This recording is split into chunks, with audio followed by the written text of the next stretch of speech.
So what is up, guys? Nick here, helping you to master your technology. This is a great phone that is not an iPhone. What is that phone? It's this phone right here, the Sony Xperia 1 Mark IV. Now, why do I say that? Because this phone actually does something a little bit different than most of the market, and I've actually had a chance to use this for a couple months now. Sony did send this one out, but I wasn't paid to make this review. They just said, hey, you want to try this thing out? You want to make a review? It's fine. You don't have to, but just said, try it out. So here's what I think about this phone so far. Look at the back. First of all, we have a premium build on the back, aluminum edges. So you do have aluminum edges here. Now, the whole squared thing is not going to be everybody's, cup of tea, but take a look at that right there. We have a headphone jack on board.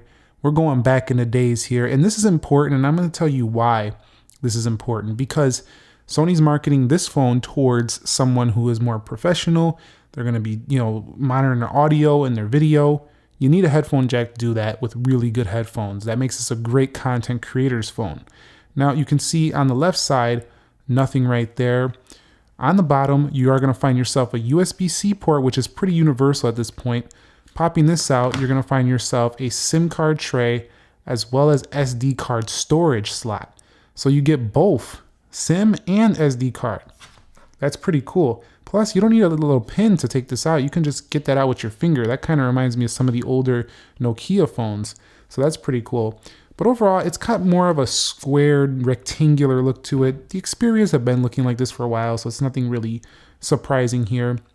You could see on the back, they are using Zeiss optics, and I love that because the camera I've been shooting my videos on for a while now, actually for the past 4 years, has had Zeiss optics. You could see it right over there, Zeiss optics right there. You could also see it right there. I love the way the Zeiss cameras, just the way they look. So this one shouldn't be too much different, but we are talking about a smaller sensor here. However, this one also does have a 12 megapixel main sensor capable of 4K video recording, which we usually get, but also has a 12 megapixel telephoto. It does have a 12 megapixel ultra wide as well. And this also has a TOF 3D depth sensor. And of course, this does give you some more manual control. So let's go ahead and see what really makes this phone stand out as different. You'll see here on the right side, volume rockers, fingerprint sensor on the right, so very accurate. You don't really need to go ahead and have a face unlock for this phone because you just hit the side sensor and it unlocks. It's super reliable all the time. That's a great touch. Also, right here on the side, you'll see it is ridged, and it's also a camera housing, like a camera button right there. So you can go ahead and easily take your photos. You can hold that down to access the camera. Now, when we do get into the camera here, I don't know why the brightness went way down. Let's go ahead and tweak that up. We can get into the camera here. You'll see that, take a look at those focusing points right there. That's a lot like a real camera right there. So that's really exciting to use as well. Then you'll see right here, if we hit the basic mode, you have the ability to go over here into auto, program auto, shutter speed priority, manual exposures, and more. So definitely that looks a lot like what you'll find on a real traditional point and shoot camera. So this is great. It's something different.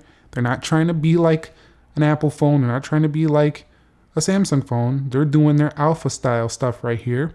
You could see EV mode exposure right there. You can also change between single shots, continuous autofocus, manual focus, and you can change ISO. Like, I will download manual camera applications on the iPhone just to be able to do stuff like this.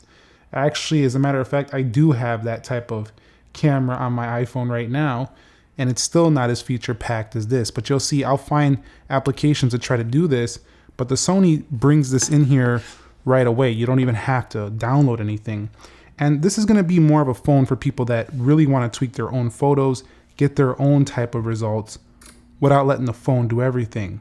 Now, there's only one con to that. It doesn't really kind of do all that post-processing like you'll find in the Pixel as well as in the iPhone. So the results, you're going to have to like do your own editing if you want them to look super HDR or super sharp. You can still use the HDR modes here, but I find them to be a little bit more toned down. Like it's more like a more raw type of photo where you're going to want to edit your own shots. But you can see right here, they even have the menu structure that looks pretty similar to what you're going to find in the menu systems of something like a Sony Alpha camera. So that's pretty cool as well. Different exposures, focuses, and setups here. So just a lot of manual control you can do. And this is a phone that I think a lot of creators will really like. So this is just something I really had to drive home first when talking about this is a good phone that's not an iPhone, is it the camera. It's just a really fun and unique, different experience right here. I'm going to show you some samples in a little bit. I am a little bit disappointed with the front-facing camera. It looks a little bit soft, honestly, but their focus was mostly on the rear cameras. But if Sony, if you're watching this video, let's get a little bit better on the front-facing camera. It's a little too soft for my liking, but you can see there's a lot of control you can do in here. And obviously you can have grid lines. You could save to the SD card.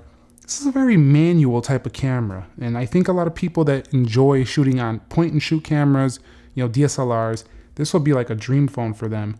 Over here, you can go ahead and click on the video and they have the basic mode, but we're going to talk a little bit more about the other video modes. In camera, you'll see we can go 3.5x. It's going to be a little blurry because I'm too close to that subject, but you can go all the way up to like 15.5, and you could back it out on an ultra wide as well. So not only do you have that custom creative control, but you also do have the ability to do that stuff in manual. Yes, you could just leave it in basic and you could just do basic shots. Now, some other cool things about this phone, 4K display, a 4K display on a phone. Yes, overkill for a lot of people, but truthfully, when I do peek close at it, when I do get a little bit close to it and I look at it next to a 2K, I can tell this is sharper. It also has a high refresh rate of 120 Hertz.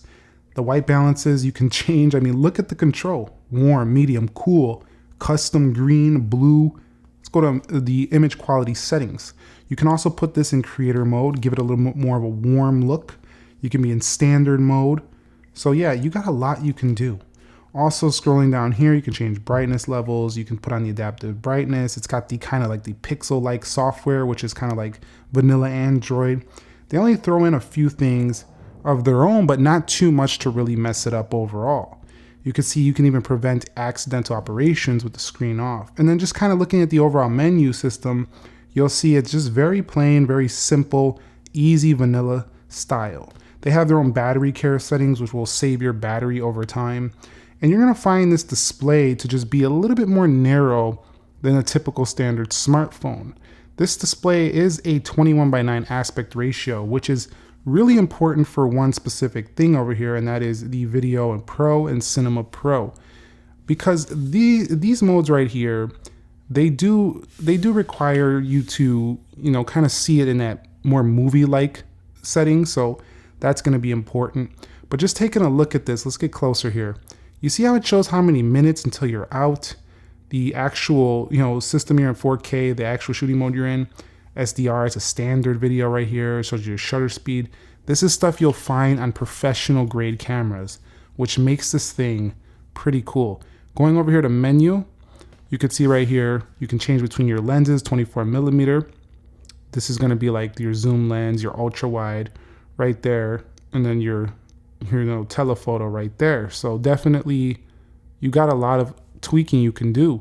When we go back, you have different frames per second you can change, so you can really dial it in and get the exact video you want. Now that's Video Pro.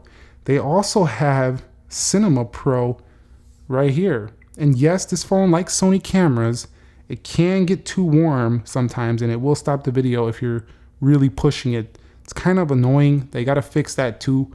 But all the phones I've tried, this one you can get an overheating message. Kind of weird for a phone, but again, you are getting a lot more fine-tuned control over here. And this one right here, the Cinema Pro, is more when you're making a movie. You're going to be able to see the little files down here. You're going to be able to tweak more stuff on the right.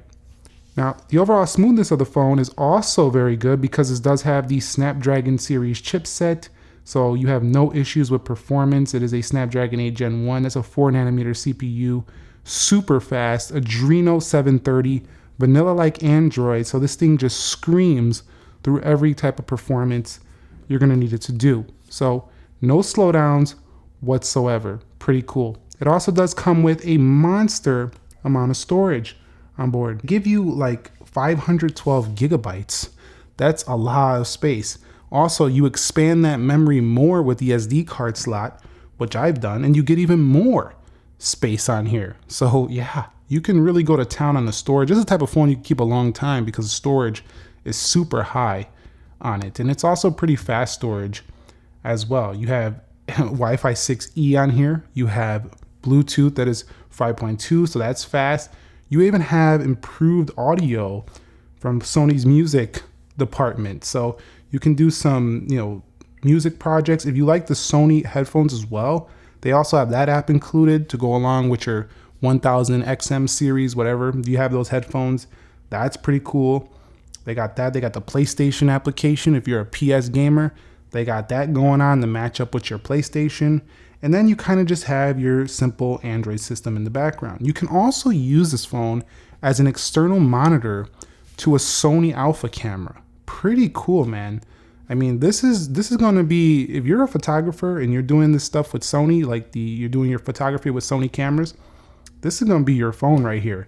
You can live stream from anywhere with this thing. Pretty cool as well. You can connect this straight to the camera, use it as a monitor. I mean, guys, this thing is pretty cool. This is very different from your standard Samsung or Apple phone. That's pretty neat. Also on board, I've noticed the battery life is also pretty good. This is a 5,000 milliamp hour battery in here. It lasts pretty much all day. It's not the best thing I've ever seen in the world, but it lasts all day. It has wireless charging support, 30-watt wireless fast charging. I mean, reverse wireless charging as well. You can also charge other devices. Now, the bezels on here, they're not that big either. They're pretty thin, the top and the bottom, the sides pretty thin. Now, this 1:9 aspect ratio also makes this phone super easy to one hand. So if you're just kind of sitting around and using the device, it does make it really easy. It's not my favorite for reading though, because the screen is a little skinny, but it's really good for photography because if you have a super wide phone, it's easier to drop it. With this, because it's narrow, I can grab it like this, hit that camera shutter, move my fingers around, and take that photo. You see how I did that? That's mostly because the phone is not so wide that I can easily do that without dropping it. A wider phone, I would be like this, and I'm gonna drop the device. So overall, pretty neat device. If we go to Photo Pro, you can even do more, like we talked about earlier. So just really a manual style of camera smartphone with a 4K OLED display, fingerprint sensor on board. Again, this is targeted to more people who want to get really creative. They want something to match up with their camera experience that they have at home on their Sony camera or out in the field. However, keep in mind that even if you don't have a Sony camera, but you want to do something a little bit more serious with your photography than your standard smartphones that just take photos and do whatever they want in the background with post-processing, this phone is going to be excellent for you. Take a look at some of my samples. I'm going to end the video with the samples that I took with this Sony Xperia 1 Mark IV, and let me know your thoughts on what Sony's doing right now. Do you think that they're doing pretty well with these devices? Do you want to see something different on the next Xperia line? Let me know down below. For me, I'm going to use this to make some content throughout 2023. And when they come out with the next one, we might try that one out as well. So let me know your thoughts. Do you think this is a great phone that isn't an iPhone? Or do you don't think that? I'd love to know what you guys think about it down below. So I'll catch you on the next one. Thanks for watching. Nick here. Be sure to be well, and peace.